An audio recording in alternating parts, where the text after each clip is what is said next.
العالمين والصلاة والسلام على أشرف الأنبياء والمرسلين وعلى آله وصحبه أجمعين. سبحانك لا علم لنا إلا ما علمتنا إنك أنت العليم الحكيم. رب اشرح لي صدري ويسر لي أمري واحلل عقدة من لساني يفقهوا قولي. أما بعد، الحمد لله على نعمة الإسلام، الحمد لله على نعمة الإيمان, wa kafa biha min ni'mah. Alhamdulillah, segala puji bagi Allah Subhanahu wa taala. Kita kembali duduk di majelis ilmu, kita kembali duduk di majelis maulid, kita kembali duduk di tempat yang insya Allah segala sesuatu yang terjadi di sini semuanya mendatangkan rahmatnya Allah Ta'ala, semuanya mendatangkan ampunan dari Allah Ta'ala, semuanya menarik anugerah-anugerah dari Allah Subhanahu wa Ta'ala. Mugi-mugi apa yang kita dapatkan di tempat ini menjadi sebab kita diridhoi sama Allah Ta'ala, diangkat derajat kita di sisi Allah Ta'ala, dijadikan kita hamba-hamba yang semakin hari semakin baik imannya, semakin baik ilmunya, semakin baik ibadahnya, semakin baik muamalahnya sama orang-orang sekitar kita, terutama kepada suami dan juga orang tua kita. Mugi-mugi Allah Ta'ala menjaga kita semuanya dari perkara buruk yang akan memperburuk hari akhirat kita. Semoga kita semuanya dijadikan orang-orang yang indah, sehingga apa yang diberikan sama Allah Ta'ala setelah kematian kita juga adalah segala sesuatu perkara yang indah. Kita duduk di tempat ini di saat yang mati lampu ini, jadi mati lampu dari sebelum maghrib, tapi sahibul bait, yang punya hajat, yang punya rumah, pemilik rutinan ini rela naruh genset, rela bikin penerangan seadanya untuk kita, tapi cukup untuk kita tetap bermajlis demi kita biar tetap bisa ngaji, tetap bisa baca maulid, tetap bisa melakukan hal-hal rutinan kita seperti biasanya. Mugi-mugi kita doakan beliau Pak Matori sekeluarga dikasih kesehatan selalu sama Allah Ta'ala, diberkahi hartanya, diberkahi keluarganya, dijadikan orang-orang yang sebagaimana beliau menerangi kita hari ini. Semoga beliau dan anak cucu beliau juga dijadikan penerang-penerang dimanapun mereka berada, dikasih keilmuan yang barokah manfaat, dikasih keilmuan yang bisa bermanfaat untuk sekitarnya, bisa dijadikan cahaya-cahaya yang akan menerangi setiap tempat dimanapun mereka berpijak, di dunia sampai di akhirat nanti, di alam dunia sampai di kuburan nanti. Mugi-mugi dijaga selalu dari keburukan sama Allah Subhanahu wa Ta'ala. Karena salah satu kemarin kebetulan saya punya teman datang ke Tulungagung, beliau adalah ustadzah dari Temboro. Beliau mengatakan salah satu wirid ataupun wirid, jangan tahu wirid, kayak orang biasanya kalau wirid itu orang persepsinya baca Rotibul Haddad, baca wirid sakron, baca wirdul latif kalau pagi, atau baca doa pagi, doa malam, al-ma'thurat. Nah, itu biasanya orang mikirnya wirid itu hal-hal yang sifatnya bacaan-bacaan semacam itu. Tapi beliau mengatakan sebenarnya wirid itu bukan cuma hal yang semacam itu. Sedekah itu termasuk wirid. Sedekah itu termasuk sesuatu yang harusnya kita wiridkan sebagai bentuk apa? Sebagai bentuk pengharapan kita sama Allah Ta'ala biar kita ini selalu dijaga. Kan ini lampu tambah terang ini bukan nggak pakai duit. Pakai duit nama boten? Duit kabeh, Bu. Tuku genset duit, beli lampu ya uang. Ini sound system ini nggak nyala juga kecuali dibayar, tukang soundnya dibayar biar datang ke sini dan lain sebagainya. Jadi banyak hal yang dipersiapkan oleh beliau. Mugi-mugi sebagaimana beliau mempersiapkan segala kebaikan untuk kita, Allah Ta'ala juga mempersiapkan segala takdir indah untuk keluarga beliau. Tinggal wiridnya, ini jadi istilahnya hal yang semacam ini jadikan wirid. Makanya kemarin ketika saya tanya, Bu, jenengan kok wis kesusu buka majelis, padahal kemarin kan kita rutinannya akhir, nggak di awal bulan, tapi ini awal bulan kok sudah, ya usah dong, kan rutinannya Kemis awal bulan Ustazah. Tapi saya ini masih repot. Abah saya haul kemarin dari mulai hari Rebu, tadi pagi, besok juga masih acara haul abah saya yang keempat. Beliau meninggal 4 tahun yang lalu, jadi istilahnya masih banyak yang saya lakukan, tapi beliau kekeh biar majelis ini tetap dibuka. Maka hati-hati yang semacam ini untuk jenengan perlu menjaganya dengan cara semacam itu. Jadi hiris, tahu hiris itu semangat, semangat ngaji, semangat datang majelis, semangat baca maulid. Dan tugas saya sebagai orang yang ngajar jenengan, saya juga perlu untuk hiris. Jaga apa? Jaga hati saya, jaga apa yang datang dari saya, biar saya nggak terlalu pede kalau jenengan ini nanti saya. Jadi istilahnya rodok dilonggarne titik ben biar nggak ada, karena ulama atau orang punya ilmu, saya nggak ngomong saya ulama, saya orang punya ilmu itu biasanya penyakitnya yang datang itu hurur. Hurur itu apa? Hurur itu tertipu. Tertipu ketika didengerin orang, tertipu ketika ditaruh di kursi, enek kembang-kembangnya. Saya pokari sweatnya 2, jenengan ndak dikei. Saya airnya 2, jenengan ndak dikei. Nah ini biasanya hal-hal semacam ini nih, melenakan. Maka saya perlu narik diri biar hal-hal semacam ini, apalagi ingat ayat-ayatnya Allah Taala, firman-firman Allah Taala yang mengatakan, wa ma utitum minal ilmi illa qalila. Yang dikasih sama Allah Ta'ala dari ilmu itu cuma dikit. Kamu punya ilmu seberapapun, seenak apapun kamu ngaji, sebanyak apapun ilmu yang kamu punya itu cuma sedikit dari apa yang dimiliki oleh Allah Subhanahu wa Ta'ala. Mungkin semuanya diampuni dosanya. Mungkin sebab ini semuanya menjadikan kita orang-orang yang mulia, diangkat derajatnya sama Allah Ta'ala, jadi hamba-hamba yang semakin hari semakin baik ketaatannya. Saya pengen ngutip salah satu hadisnya Nabi, yang diriwayatkan oleh seorang sahabat beliau yang luar biasa yang bernama Sayyidina Ammar bin Yasir. Ammar bin Yasir ini adalah seorang budak. Bapaknya Yasir juga seorang budak. Ibunya namanya Sumayyah, juga seorang budak.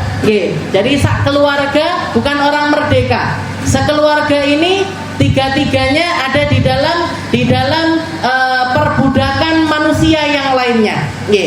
Tapi Ammar bin Yasir ini punya hati yang luar biasa indah, punya akhlak yang luar biasa indah. Begitu beliau kenal dengan Nabi Muhammad SAW, mendengarkan ayat-ayat yang keluar dari lisan beliau, maka beliau memutuskan masuk Islam. Pulang ke rumah, orang tuanya diceritani, semuanya masuk ke dalam agama Islam. Sampai terjadi apa yang terjadi. Mungkin jenengan sudah nggak asing lagi dengan kisahnya Ammar bin Yasir. Ibunya, bapaknya semuanya disiksa sama Umayyah bin Khalaf. Jadi sayyidnya atau pemilik beliau bertiga ini adalah seorang bangsawan Mekah namanya Umayyah bin Khalaf.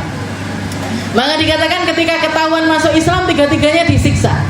Terutamanya adalah ibunya, Sumayyah, yang dapat predikat orang mati syahid pertama kali ya Sumayyah. Makanya di dalam agama Islam ini kalau kita lihat orang semua agama Islam ini dirempuh semuanya, orang-orang awal itu semuanya perempuan.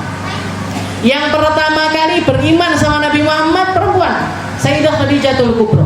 Dari kalangan perempuan Sayyidah Khadijah, dari kalangan laki-laki Sayyidina Abu Bakar, dari kalangan anak kecil Sayyidina Ali bin Abi Thalib, dari kalangan budak Bilal bin Rabah. Tapi dari semua orang-orang awal masuk Islam ini, dari kesemuanya itu yang pertama kali masuk Islam adalah Sayyidah Khadijah. Sayyidah Khadijah perempuan. Dari sekian banyak orang yang mati dalam keadaan syahid, tapi ternyata yang pertama kali meninggal syahid itu adalah ibunda dari Ammar bin Yasir, yaitu Sayyidah Sumayyah. Meskipun mati dalam keadaan istilahnya terbunuh, tapi beliau mulia di sisi Allah Subhanahu wa Ta'ala. Dikatakan waktu itu Sumayyah lagi hamil besar, dipentang di atas tanah, tangannya diikat, kakinya diikat. Setelah itu Umayyah bin Khalaf ini nyuruh Sumayyah untuk kembali ke dalam agamanya, istilahnya disuruh murtad, justru malah diludahi Umayyah bin Khalaf yang bikin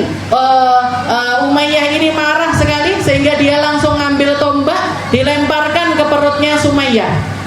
Masuk ke perutnya, keluar lewat punggungnya. Tombak ini tadi mati seketika. Itu adalah Sumayyah. Jadi perempuan di dalam Islam itu tempatnya luar biasa.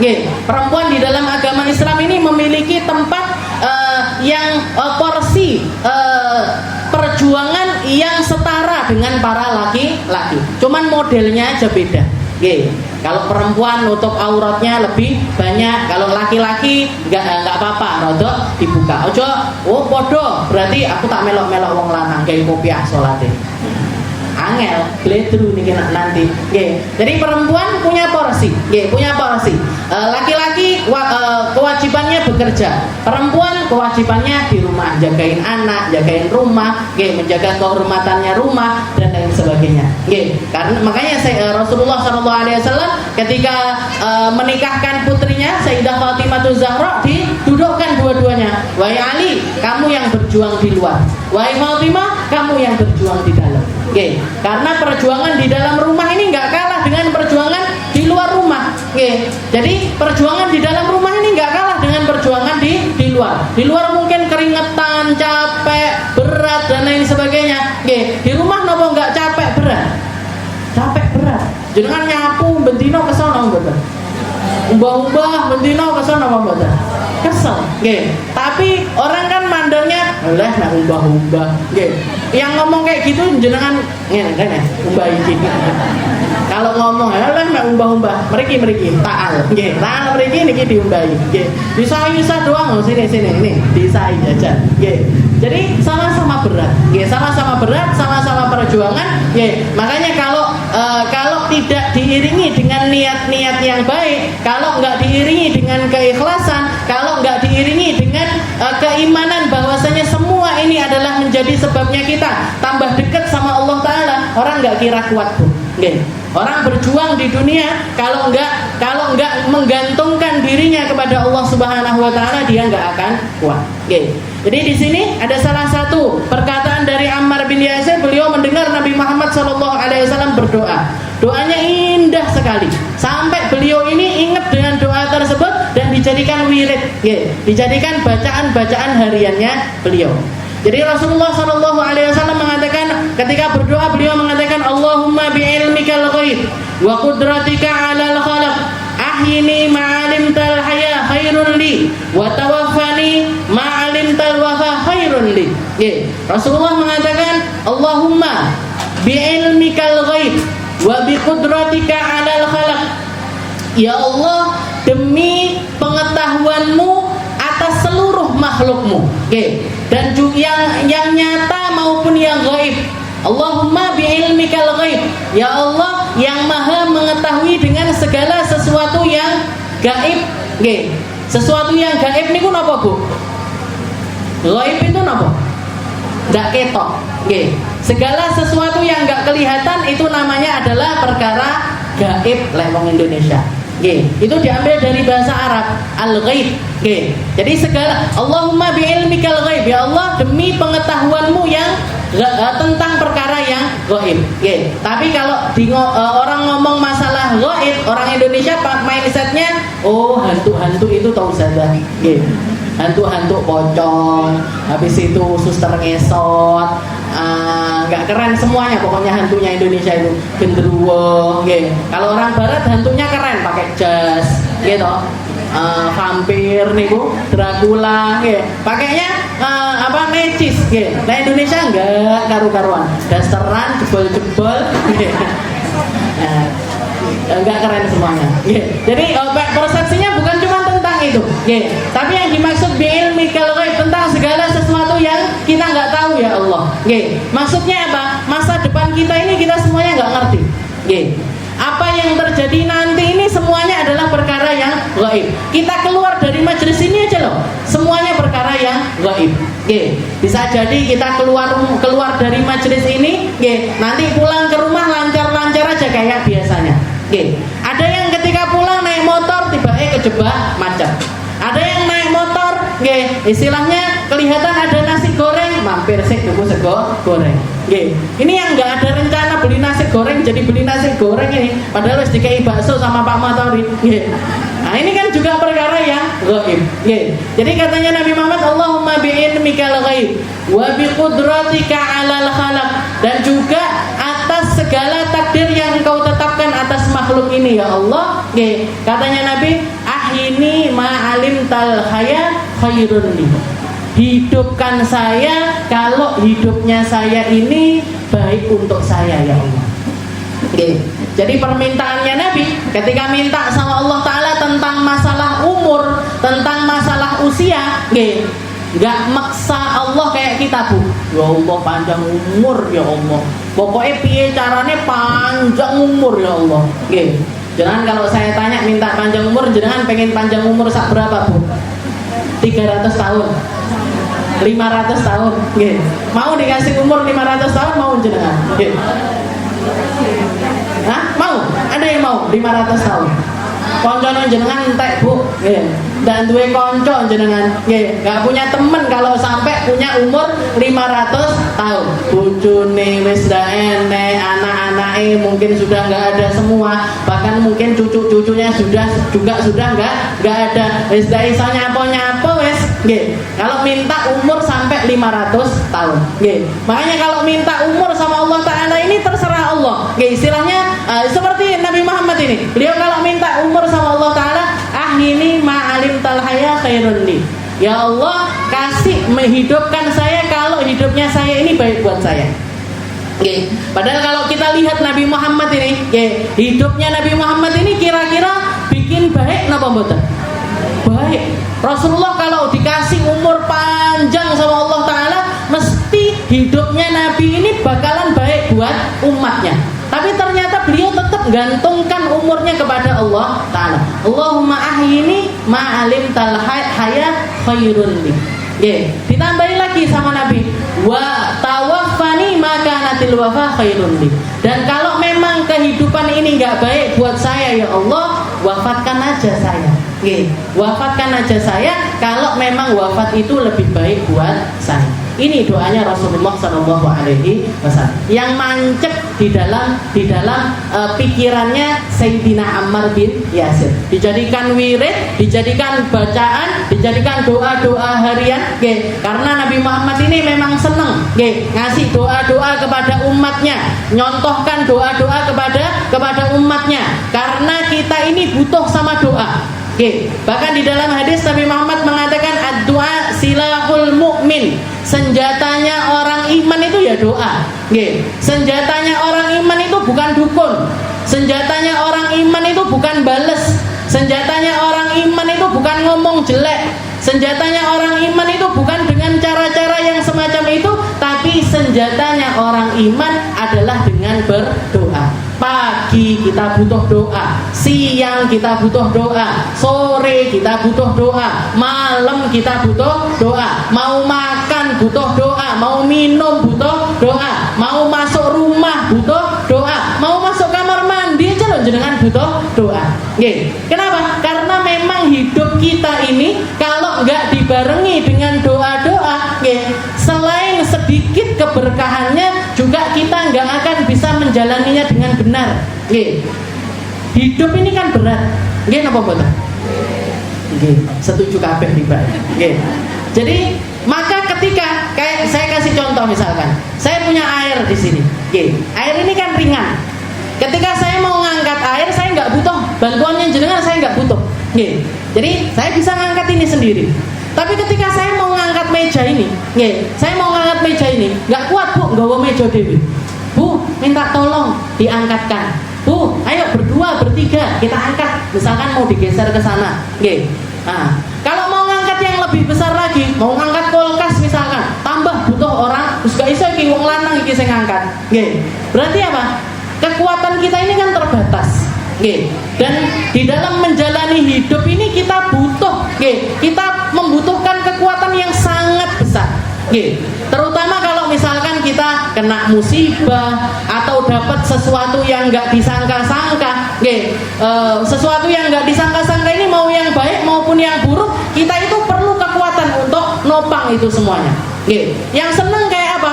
Jangan dapat rezeki nomplok misalkan, dikasih uang dapat uang 1 miliar misalkan, seneng apa betul? dapat uang 1 miliar. Kok senengnya lemes ini? Berarti nggak seneng ini berarti. Jangan misalkan dikasih uang 1 miliar, seneng apa mboten? Seneng. Tapi untuk nopang rezeki yang tiba-tiba ini biar nggak bikin kita ini terpuruk, biar nggak bikin kita ini terjerumus, biar nggak bikin kita ini hancur dengan harta tersebut, butuh kekuatan. Apa kekuatannya? Syukur. Ketika kita dapat harta, kita perlu kekuatan, namanya adalah syukur. Piye carane mensyukuri harta yang barusan datang ke saya ini tadi? Orang-orang yang pinter syukurnya, orang-orang yang dikasih jatah syukur sama Allah Ta'ala, ditoto, oh aku dapat uang 1 miliar. Nama kekuatannya adalah syukur, dan syukur itu datangnya dari Allah Ta'ala. Kalau nggak kuat Bu, jangan pernah dengar kisahnya. Ada satu komplek daerah yang tahu-tahu jadi orang kaya mendadak karena lahannya dibeli sama pemerintah, dapat sekian M. Obsesinya apa? Untuk duit gede, langsung beli mobil semuanya. Alphard semuanya beli, sak M tuku kabeh. Sak kampung duwe Alphard. Dapat setahun, 2 tahun, 3 tahun kemudian, nangis semuanya, Alphard-e kedol, sawahnya hilang, tanahnya hilang, nggak bisa kerja.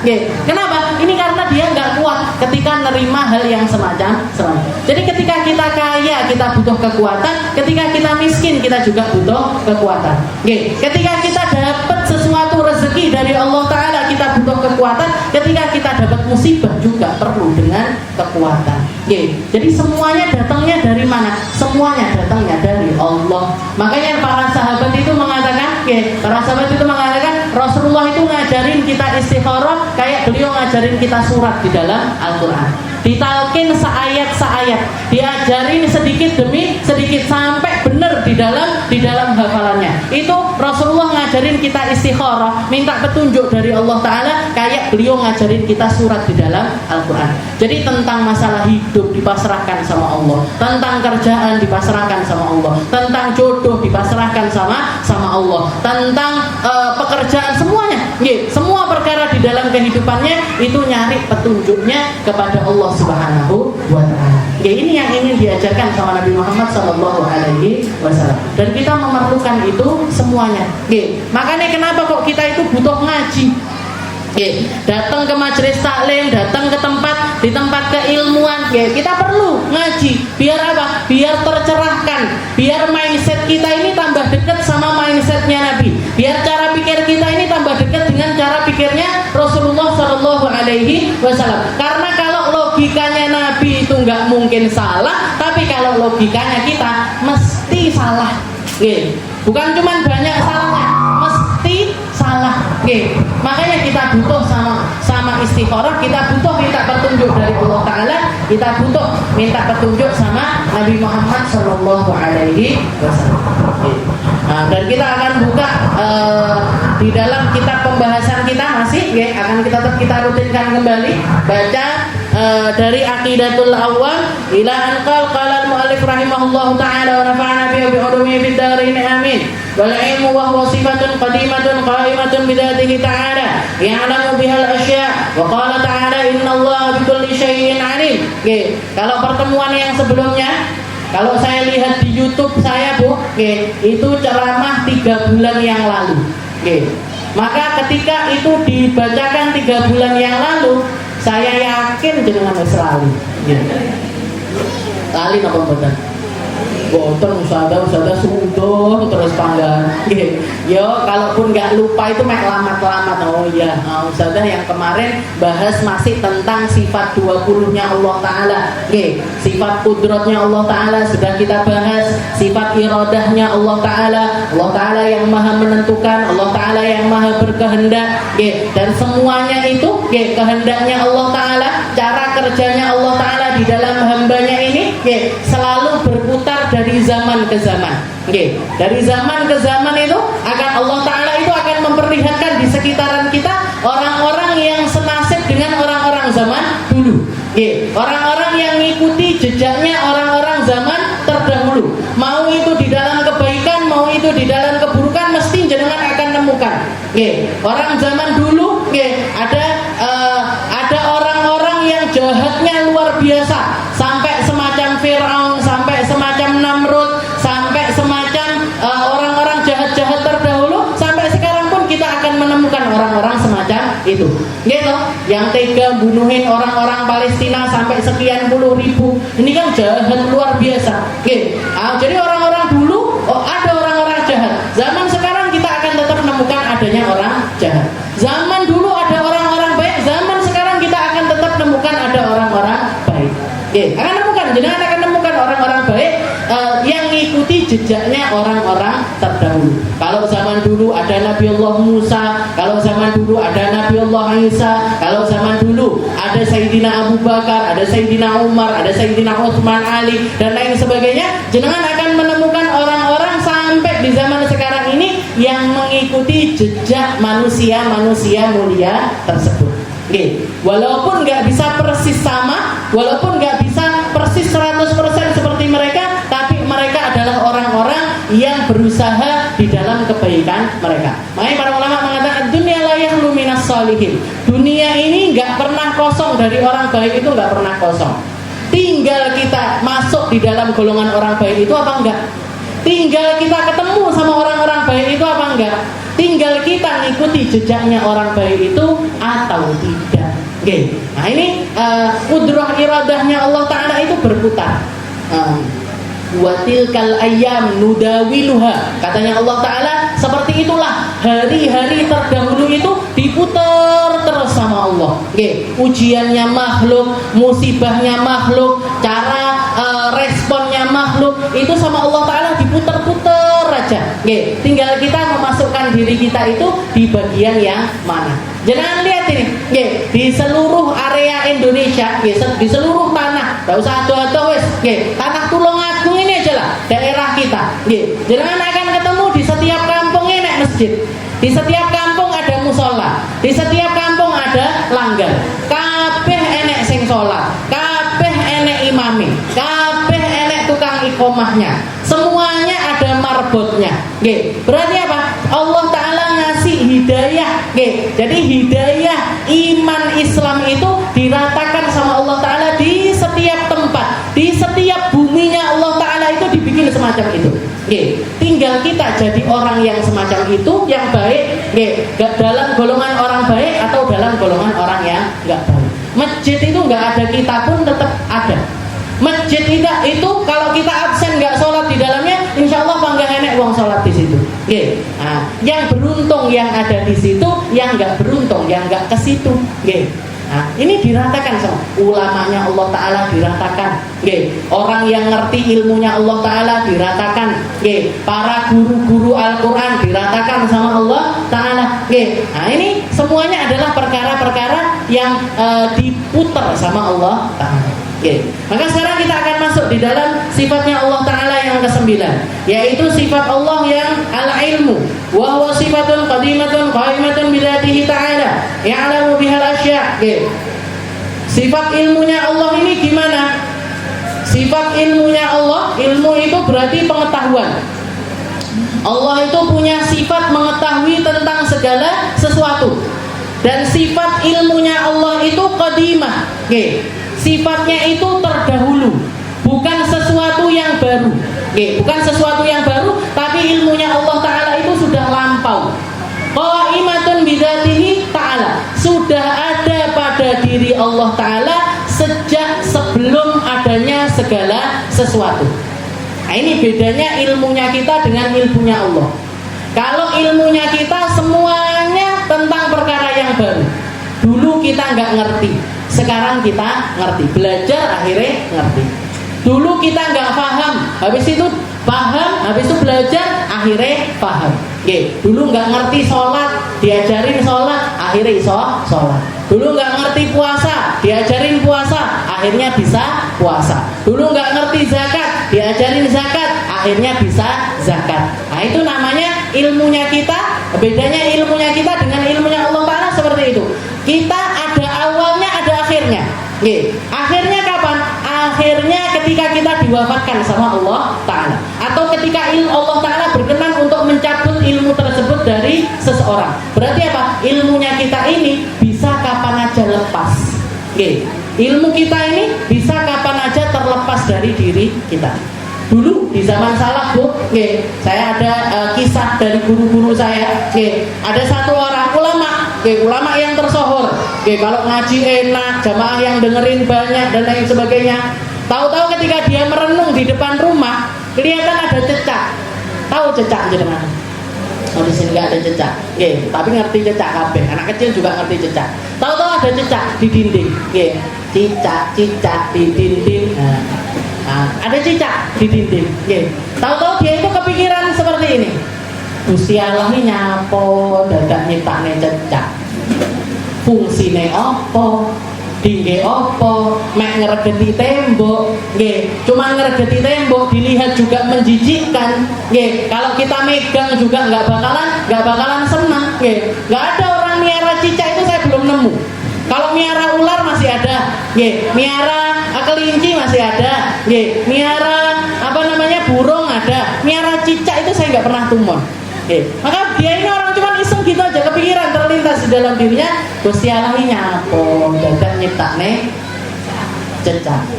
Cuman kepikiran sebentar aja. Maka dikatakan, itu dia siang, misalkan siang dia kepikiran seperti itu. Sorenya jadwalnya ngajar. Sorenya jadwalnya ngajar. Dibuka kitab Bu, dibuka kitabnya, nggak bisa baca. Dibuka kitab kayak saya ini sekarang buka kitab Aqidatul Awam, dibuka kitabnya nggak bisa baca. Di sing alif, di sing ba, di sing ta, mana yang harokat fathah, mana harokat kasroh, mana harokat dhammah, nggak bisa bedakan sama sekali. Baca nggak bisa, kalau sudah baca nggak bisa, apalagi nerangin nggak bisa. Jadi sepanjang waktu ngaji ini drongop iki aku nyapo ditekek neng kene, ini saya mau ngomong apa, di sini saya baca semuanya blank. Jadi buka ada kitabnya aja dia nggak bisa baca. Padahal sudah belajar nahwu tutup, sudah belajar fikih tutup, belajar akidah tutup, semuanya keilmuan ini sudah ngelontok, istilahnya sudah full, tapi hilang semua. Maka bingung dia. Paling iki mek sedilut tok, minta izin dia keluar dari majelis. Pulang ke rumah buka kitab yang ada di rumah, enggak paham sama sekali. Pergi ke sini buka kitabnya yang lain, enggak paham. Iki opo, enggak bisa baca, buka Al-Qur'an enggak ngerti, buka ini enggak ngerti sama sekali. Dicabut ilmunya sama Allah Ta'ala. Naudzubillah ini dan akhirnya, ini untungnya kalau orang jadi murid ini, masih tetap beruntung. Berarti dia punya guru. Orang kalau belajar, berarti dia belajar sama guru. Maka dia datang, nggak ngerti nih mau nanya sama siapa, nggak ngerti nyelesainnya gimana, maka dia datang ke gurunya, datang ke kiainya, curhat. Yai, saya ini loh sudah ngerti sembarang-barang, murid kue sake, saya sudah ngajar sekian puluh tahun, tapi kok tiba-tiba semua ilmu ini hilang dari saya Kiai. Katanya kiainya, awakmu sebelum kejadian itu ngapain? Saya nggak ngapa-ngapain, nggak ingat juga dia ini perkara cecak itu tadi dia juga nggak ingat. Ya wong mek kepikiran ngoten tok. Jenengan ora nggih kerep nggih. Sakjane nek semut iki nyapo disingkreh-singkrehne. Nggih. Iya kan? Ada serangga, coro ya sedene nyapo, Gusti Allah nyiptakne coro, tikus dan lain sebagainya. Ini kan kadang-kadang kita biasa, nggih. Jadi pikiran itu nggak kepikiran sama sekali. Coba diingat-ingat lagi. Nggak inget-inget dia. Tentang perkara cecak itu dia nggak ingat. Maka dikatakan gurunya istikharah. Gurunya istikharah minta petunjuk sama Allah Ta'ala. Setelah dapat petunjuk ngomong sama muridnya, wes gini aja, kalau kamu pengen ilmumu itu dikembalikan sama Allah Ta'ala, nanti kamu pulang ke rumah, apa yang pertama kali kamu lihat, kamu makan. Nanti kamu pulang ke rumah, apa yang pertama kali kamu lihat, kamu makan. Pulang dia ke rumah. Ini sesuai peradukannya jenengan ini. Begitu masuk ke rumah, pertama kali yang dia lihat cicak di dinding. Yang pertama kali dia lihat cicak. Karena memang masalahnya dia sama cicak. Karena memang dia ini diuji sama Allah Ta'ala lewat cicak ini tadi. Yang pertama kali dilihat sama dia cicak, katanya gurunya, Yang pertama kali kami lihat suruh makan. Nah, karena dia murid yang istilahnya ngerti, sama taat sama guru. Kalau jalannya mau selamat itu, kalau punya guru ya, guru itu ibaratnya itu kayak pemegang tali layangannya kita.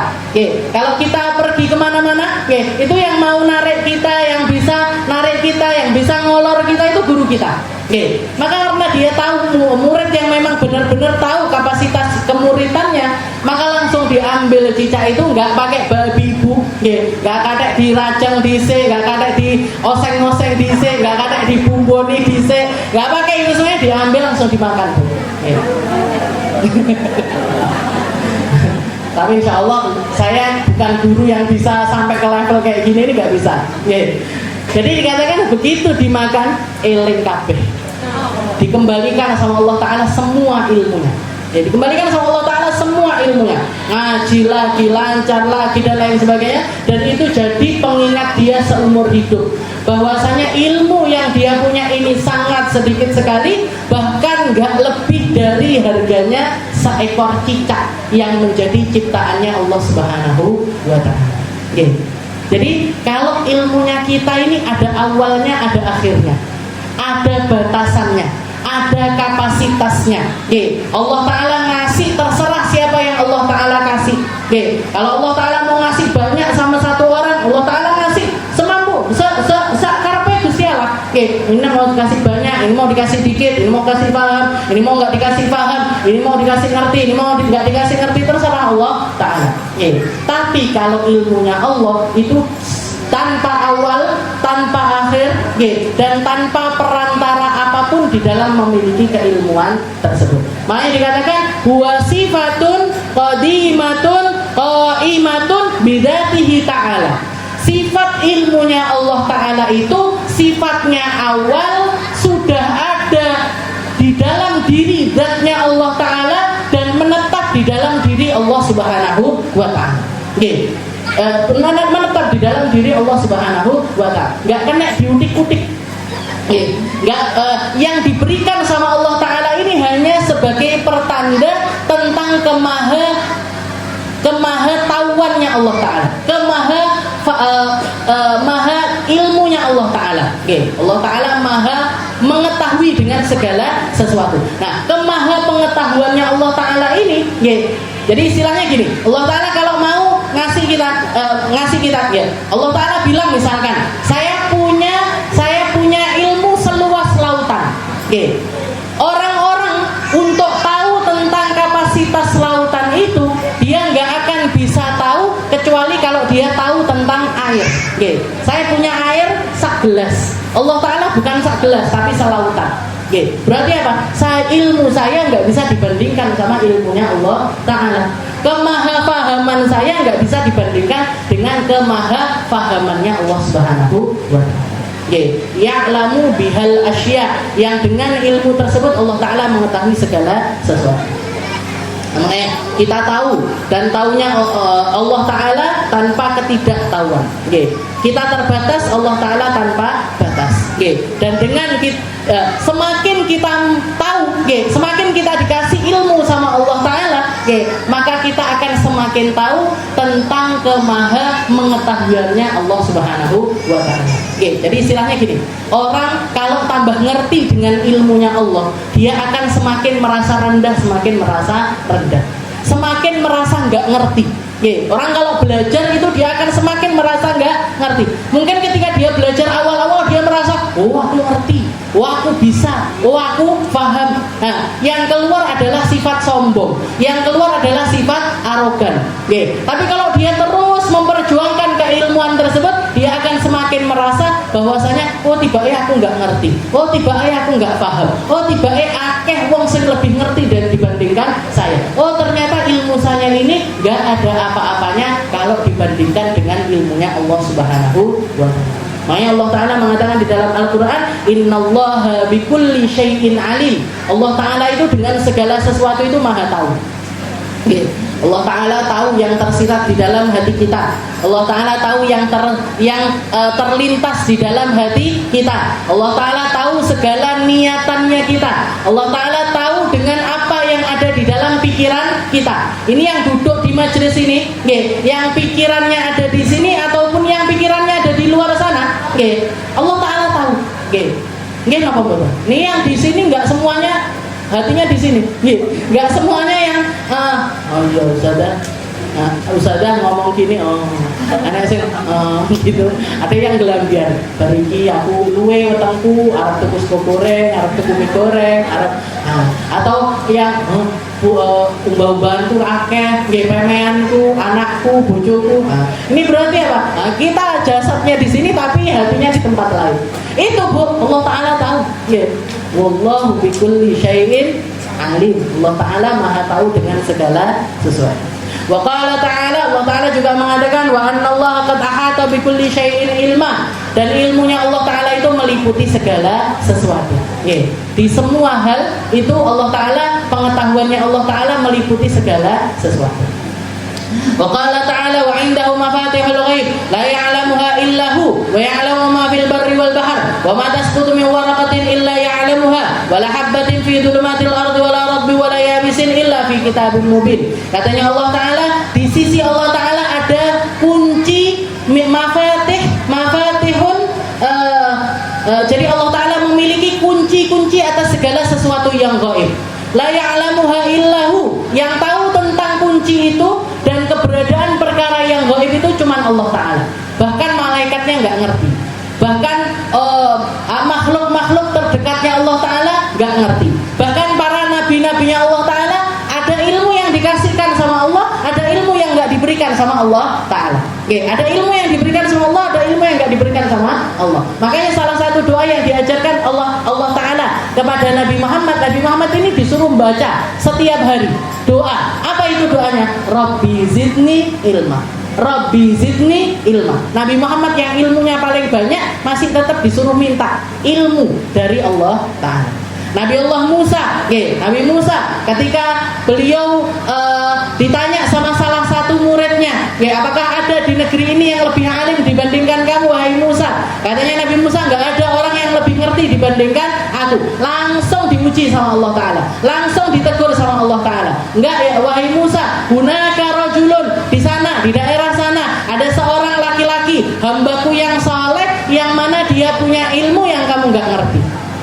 Langsung berangkat Nabi Musa untuk nyari ilmunya orang tersebut. Dan di dalam kalimat ungkapannya Nabi Musa ketika bertemu sama laki-laki tersebut yang kita kenal dengan nama Nabi Allah Khidir, Nabi Musa mengatakan qala Musa hal attabi'uka ala an tu'allimani mimma ulimta rusyda.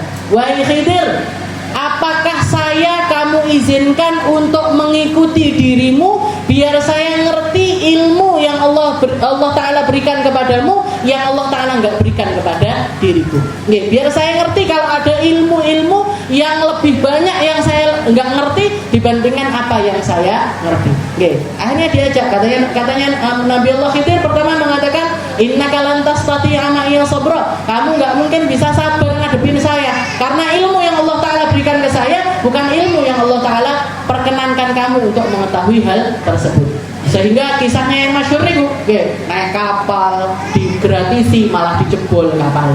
Kelihatan anak laki-laki ganteng, di dalam lagi main-main sama teman-temannya, diambil, diajak ke hutan, dibunuh. Dan bunuhnya itu nggak cuma dibunuh gitu aja Bu, dilepaskan kepalanya dari badannya. Jadi dipenggal sama Nabi Allah Khidir. Habis itu berangkat lagi ke satu negeri, satu desa, ada tembok rodok miring mau jatuh, ujung-ujung dibenaknya. Padahal lagi kelaparan, pengen minta sama orang-orang sekitar nggak dikasih. Nah, ini protes terus Nabi Musa, nyapo kok ngene. Padahal dari awal sudah dikatakan innaka lan tastati'a ma'iya sabra. Kamu nggak mungkin bisa sabar sama aku. Baru setelah itu diterangkan, yang ini begini, yang ini begini, yang ini begini. Berarti apa? Banyak hal-hal gaib yang kita nggak ngerti Bu. Maka ketika takdirnya Allah Ta'ala nyampe ke kita, tetaplah berhusnudzon sama Allah. Banyak orang nggak terima, nyapo anakku dipateni.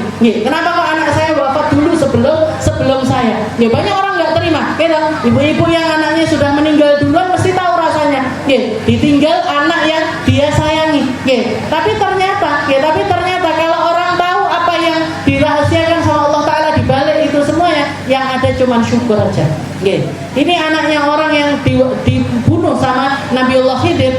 Katanya orang tuanya itu orang baik. Allah Ta'ala pengen ngasih keturunan yang baik, sedangkan anak ini jadi sebab keburukan dari keluarga tersebut. Dibunuh anak laki-lakinya, Allah Ta'ala nanti akan gantikan anak perempuan yang dari rahim anak perempuan ini keluar lebih dari 7 orang nabi. Nanti bakalan punya cucu 7 orang nabi, walaupun gantinya perempuan, Allah Ta'ala ngasih 7 orang nabi dari rahim anak perempuannya dia yang ganti dari anak laki-laki yang terbunuh tersebut. Jadi makanya tetaplah husnudon sama Allah Ta'ala.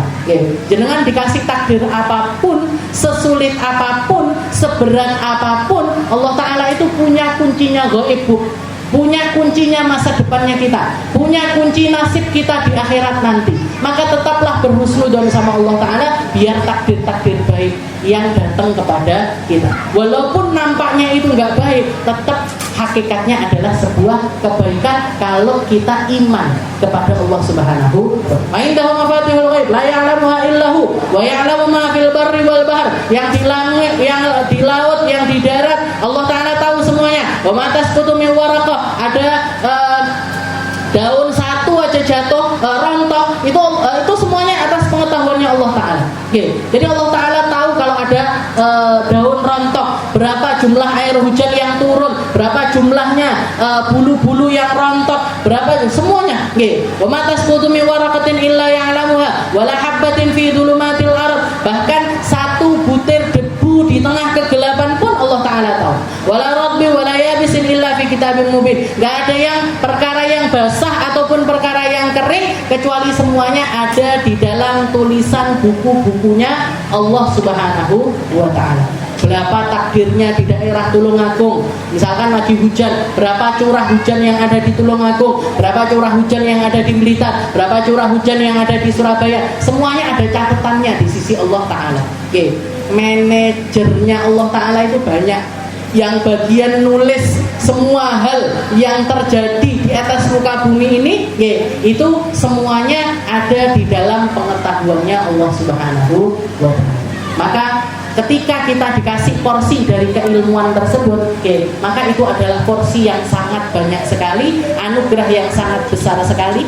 Bahkan sekadar jenengan duduk di majelis taklim, sekadar jenengan duduk di majelis keilmuan, itu perkara yang didatangkan sama Allah Ta'ala sama jenengan, itu sangat-sangat besar sekali. Yang perlu kita lakukan adalah bersyukur.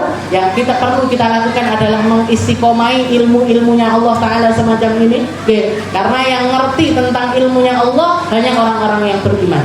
Dan efek dari ngertinya kita dengan ilmunya Allah Subhanahu wa Ta'ala, di situ kita akan punya rasa takut sama Allah, di situ kita akan punya ketakwaan, di situ kita akan punya tawakal sama Allah, punya kesabaran, punya rasa syukur dan lain sebagainya. Itu semuanya ada kalau kita semakin paham, semakin ngerti dengan apa yang Allah Ta'ala berikan atas takdir setiap hamba-hambanya. Mungkin sama Allah Ta'ala dikasih keilmuan yang banyak, mungkin sama Allah Ta'ala diberikan jalan keilmuan yang indah.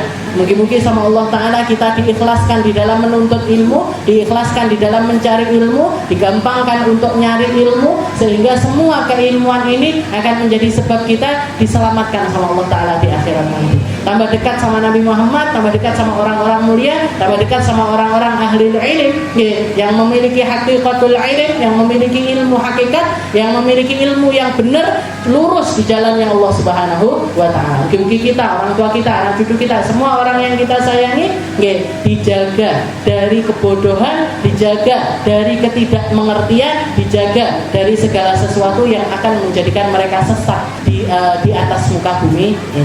Ala hadhihi niyah wa ala kulli niyatin salihah wa ila hadratin Nabi Muhammad sallallahu alaihi wasallam. Bismillahirrahmanirrahim.